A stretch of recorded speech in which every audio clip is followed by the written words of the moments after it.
தொண்டைமான் சக்கரவர்த்தி பகவானுடைய அனுகிரகம் பெற்றவராக இருந்தார். அதுவும் திருப்பதி பெருமாளுடைய அனுகிரகம்னா கேட்கணுமா? அவ்வளவு அவருக்கு வைபவம் இருந்தது. பெருமாளை சேவிக்கிறதுக்காக போனார். சேவிக்கிறதுக்காக போனா இவர் கொடுத்த ஸ்வர்ண புஷ்பங்களை பெருமாள் திருவடி கிட்ட சாத்திருக்கா. அவ்வளவு அர்ச்சனை பண்ணி ரொம்ப அழகா சாத்திருக்கா. பார்த்தோம்னா சந்தோஷம்.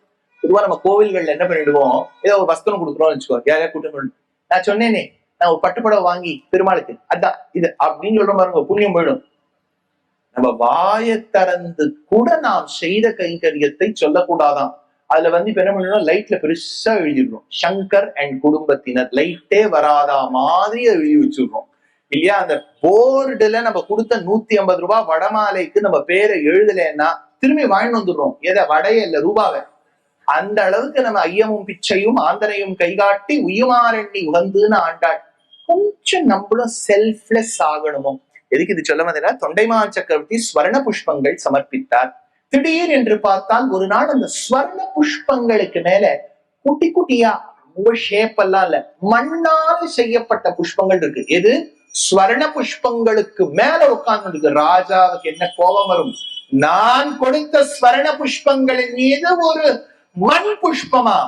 யார் கொடுத்தான்னு தெரியல. பட்டர் சுவாமியும் சொல்றாரு, எனக்கே தெரியல சுவாமி, நான் உங்க புஷ்பம் தான் சாத்தினேன், கீழே திருவடி கிட்ட மண் புஷ்பம் இருக்குங்கிற கோபத்தோட வெளியில நடந்தார்.